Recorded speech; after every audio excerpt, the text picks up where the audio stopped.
Welcome back friends. तो आज है हमारे पास एक नया स्पीशीज़, यानी मैं पहली बार शायद काम करने जा रहा हूँ। ये चेरी का प्लांट है, कोई एग्जैक्ट आईडी तो नहीं पता, बारबाडोस चेरी हो सकती है, कोई भी चेरी, मगर इसमें चेरी आती है, फ्लावरिंग भी होती है। तो इस तरह का कुछ प्लांट है। तो जब हम नर्सरी में जाते हैं दोस्तों, हमारे पास कुछ ऑप्शन होते हैं कि जो है वो ले ले या हमें पसंद है वो ले। अगर ज़्यादा क्वांटिटी में है मटेरियल तो हमें पसंदगी या सिलेक्शन का मौका मिल सकता है, नहीं है तो नहीं भी मिलता है। तो वहाँ जाके हमें अगर ज़्यादा प्लांट है तो उसका टेपरिंग देखना चाहिए। ये चेरी मेरे ख्याल से इतनी बड़ी साइज़ में तो मिलती ही नहीं है, तो मुझे मिल गई थी। तो उससे भी बड़ी थी, वो मैंने मेरे फ्रेंड्स को बेच दी। एक्चुअली मैं उन लोगों के लिए ही लेने गया था, तो मुझे भी ये पसंद आई। इतनी महंगी भी नहीं थी तो मैंने ले ली। तो तब हमें देखना होता है उसकी नेबरिश क्या है, उसका टेपरिंग क्या है और उसकी ब्रांचिंग कैसी है, वो सब देख के हम लेते हैं। तो हमें बहुत ही इंस्टेंटली बोनसाई प्लांट बना सकते हैं। और एक चीज़ है कि हम किसी प्लांट को देखा कहीं एग्जीबिशन में और हमें पसंद आ गया है और उस तरह का कटिंग ले लिया या छोटा प्लांट लिया, तो हम उन जैसा उसका ग्रोथ पैटर्न नहीं जानते, तो हमें बरसों लग सकते हैं। और ऐसा करते करते हमारी एक हैबिट सी हो जाती कि कहीं कुछ देखा और ले लिया, तो बहुत सारे प्लांट हो जाते हैं, हम ज़्यादा ध्यान नहीं दे पाते। तो इसके पीछे भी ना भागे, मेरे ख्याल से कुछ प्लांट पे हमें कंसंट्रेट करना चाहिए, जैसे कि हमारे यहाँ कौन सा अच्छे से ग्रो होता है या हम किस प्लांट को अच्छे से ग्रो करवा पाते हैं। तो वही है। चलिए आज देखते हैं उसके साथ क्या कर सकते हैं। तो पहले हमें रिपोर्टिंग से पहले, अभी भी अक्टूबर तक तो हम कुछ ना कुछ कर सकते हैं, क्योंकि ठंड आने और देर है, तब तक ये जम जानी चाहिए, क्योंकि हीट भी बहुत ज़्यादा है। तो अगर इस साल नहीं किया तो हमें उसको नर्सरी बैग में उसको संभालना थोड़ा मुश्किल हो जाता है। तो मैं उसको रिपोर्ट कर देना चाहता हूँ, देखते हैं क्या फ़ायदा मिलता है। तो बात आती है बाद में ब्रांच सिलेक्शन की। यहाँ ब्रांचिंग तो बढ़िया है, पर ये स्ट्रेट गई है, तो उसको हम निकाल भी सकते हैं। और ब्रांचें अगर अच्छी रही तो हम उसको लिटरेट स्टाइल के साथ भी जा सकते हैं, क्योंकि ये प्लांट जल्दी बढ़ेगा या हमें पता नहीं है, तो हम उसको सिंगल ब्रांच को भी ट्रेन कर सकते हैं। और यहाँ से तो मुझे प्रोपोर्शन कुछ अलग ही दिख रहा है, तो यहाँ से ब्रांच तो मैं निकाल ही दूँगा।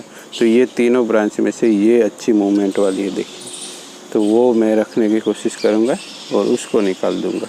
चलिए काम करेंगे। तो अब तो अनवांटेड ब्रांचें कौन से वो जानना आ ही जाना चाहिए। तो ये अनवांटेड ब्रांच हो गई दोस्तों, एक जगह से 4 ब्रांचें नहीं।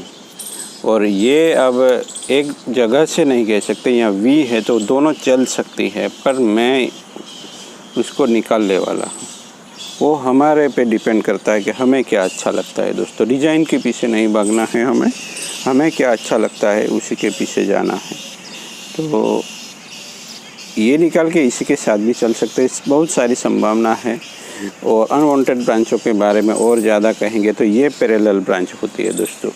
इनमें से कौन सी ब्रांच निकालनी होती है, अगर ऐसी कंडीशन हो तो हमें ये अंदर की ब्रांच निकालनी है, ये जानना ज़रूरी हो जाता है। और यहाँ ये एक ही जगह से 2 ब्रांच वाली बात नहीं है, दोनों ओर से ब्रांच वाली बात है। यहाँ एक ही जगह से 2 ब्रांच वाली बात है, ये ब्रांच और ये एक ही जगह से, ऐसा कभी नहीं होने दे, बाद में पछतावा हो सकता है। और ये देखिए, ये वी शेप बढ़िया एक्सेप्टेबल है, यही बनाना है सब जगह पर। यहाँ पीछे एक ही जगह से दूसरी ब्रांच वाली बात है, उसको निकाल देना है। तो इस तरह से हमें अब तक तो अनवांटेड ब्रांचों में पूरा क्लियर हो जाना चाहिए, तब आप जाके कुछ काम कर पाएंगे, नहीं तो इधर उधर घूमते रह जाएंगे। क्योंकि अनवांटेड ब्रांच के आगे भी मैंने हमारा सिलेबस आगे चला दिया है मेरे ख्याल से, रेमिफिकेशन पे। अगर अनवांटेड ब्रांच ही नहीं समझ पाएंगे तो रेमिफिकेशन नहीं कर पाएंगे दोस्तों। तो चलिए मैं इसे निकाल देना चाहता हूँ। तो डिसीजन मेकिंग ज़रूरी है।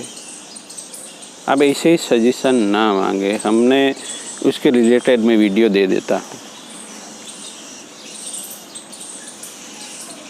तो क्या होता है, हमारा सजेशन एक्सपीरियंस के बेस पे होता है और अलग आर्टिस्ट का या हर लोगों का सजेशन अलग अलग हो सकता है दोस्तों।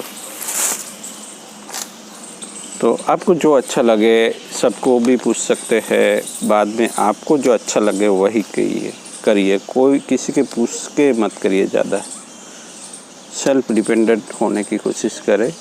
अगर कुछ समझ में नहीं आता उसके रिलेटेड वीडियो देखें और क्लियर हो जाए।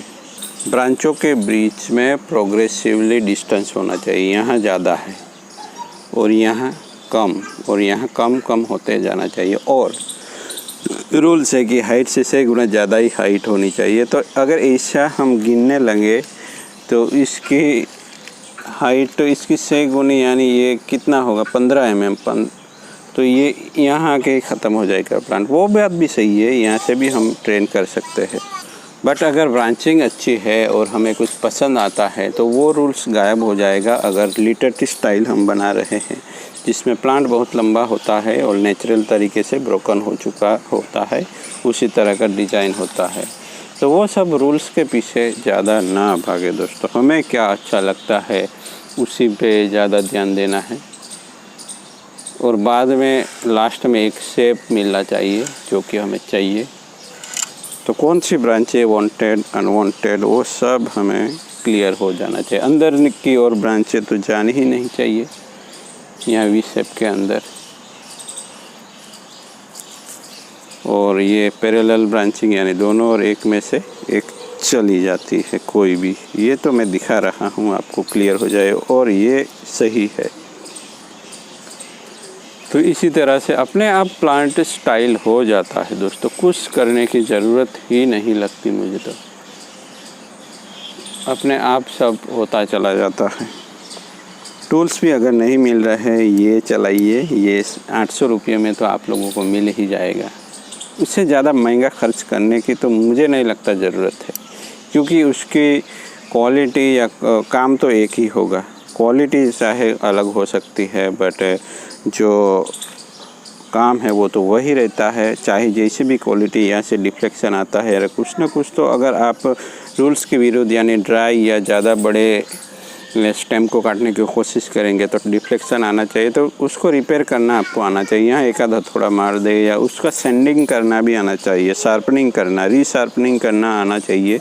उसके लिए कोई मशीन की ज़रूरत नहीं है। एमरी पेपर लीजिए और यहाँ से कुछ इस तरह से कर दीजिए तो ये शार्प हो जाता है, क्योंकि उसकी धार थोड़ी अच्छी आती है। तो उससे ज़्यादा महंगा तो मैं नहीं चाहता कि कोई ले या खर्चा करे। तो चलिए आगे चलते हैं। तो अनवांटेड ब्रांचों के आधार पे ही चलेंगे दोस्तों।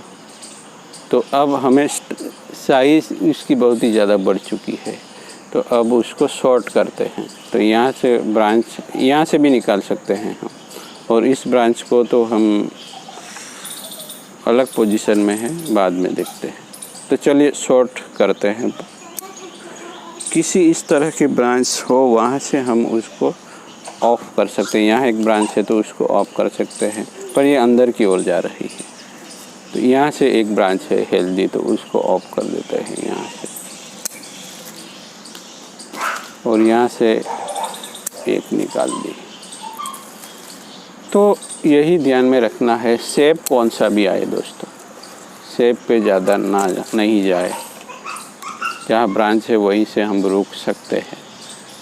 उस दोनों में से कौन सी मेन ब्रांच है वो सिलेक्ट करनी होगी। ये वैसे तो मेन स्ट्रीम में है और ये वाइगोर हो चुकी है, तो हम उसको यहाँ से भी ऑफ कर सकते हैं, कहीं ऊपर से भी करके देखते हैं। अगर इससे आगे भी जाना चाहे तो वो भी जा सकते हैं। उसको अगर मेन ब्रांच बनाना है तो हम टॉप पे चले जाते हैं। शायद आप लोगों को दिख रहा हो या नहीं, सॉरी। हम ये जो ब्रांच है उससे ऊपर ऊपर की सोच करते हैं। तो इसी तरह से हमें साँटना है दोस्तों। कोई अनवांटेड ब्रांच नज़र नहीं आनी चाहिए, जिससे बाद में अगर ग्रोथ होता है और वो बहुत नज़दीक चली जाए, ऐसा कुछ हम नहीं चाहते, जो बाद में प्लांट का प्रोपोर्शन ही बिगड़ जाए। तो वो सब ये बैक में जाएगी कुछ ब्रांच से। तो इसी तरह से शॉर्टनिंग हमने कर दी है प्लांट की, और प्लांट अपने आप अपने शेप में आने लगेगा। इसमें हमें कोई कुछ करने की ज़रूरत नहीं लगती। तो ये क्लियर हो जाएगा कि अनवांटेड ब्रांच कौन सी है या कौन सी। तो वीडियो भले ही 2 पार्ट का हो, पर पूरी तरह से हमें जानकारी मिलनी चाहिए इस बार। तो इस तरह से ये अंदरूनी ब्रांच निकाल देंगे हम। तो इस तरह से कुछ डिज़ाइन करेंगे हम इस प्लांट को। थोड़ा बड़ा है, बाद में हम उसको छोटा भी कर सकते हैं, या कभी कभी क्या होता है किसी किसी प्लांट में डाईबैक हो जाता है कुछ ब्रांच। अगर हमें अभी तो इस प्लांट के बारे में कुछ भी पता नहीं है, इसलिए मैं कहता हूँ कि ज़्यादा स्पीसीज ना हो तो भी चलेगा, कम स्पीसीज पे काम कीजिए। लोकली अवेलेबल कौन से स्पीसीज है उस पे ध्यान दीजिए। तो इस तरह से एक ब्रांच रख के हमें प्लांट को शॉर्टन कर सकते हैं। तो एक शेप में आता चला जाएगा प्लांट। तो अब कुछ वायरिंग कर लेता हूँ, उसके लिसन तो हमने दिए हैं और बाद में रिपोर्टिंग कर देंगे। तो वायरिंग के बाद थोड़ा ट्विस्टिंग और ये थोड़ा शेप में आ गया है, बट यहाँ थोड़ा ब्रेक हुआ है तो मैंने ज़्यादा छेड़ा नहीं है। अब बाद में देखेंगे क्या होता है। अब केवल मैं रिपोर्टिंग कर दूँगा।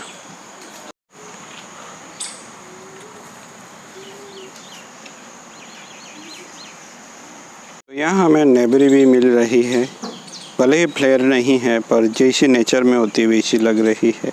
टेपर भी है, कुछ ब्रांचिंग भी है। यहाँ से ब्रेक हुआ है तो वो चला भी जाए तो ये दोनों ब्रांचों में भी ये प्लांट बढ़िया लगेगा दोस्तों। स्टाइल पे ना जाए, अभी उसको थोड़ा सरवाइव होने दे। हाइट में भी ना जाए, हाइट कम ज़्यादा हो सकती है। अगर ये प्लांट कैसे रिएक्ट करता है ये इम्पोर्टेंट है। तो दोस्तों देखिए मेहनत रंग लाई है, स्प्राउटिंग हो गया है इस बेरी में। मुझे इतनी अच्छी अपेक्षा नहीं थी कि ये जल्दी कमबैक करेगा। ज़्यादा डिस्टर्ब तो नहीं किया था, कुछ रूट ही काटे थे। वो देखिए कटिंग में भी स्प्राउटिंग नज़र आ रहे हैं, तो अच्छी बात है दोस्तों। ये देखिए ये कटिंग तो बढ़िया से नज़र आ रहा है।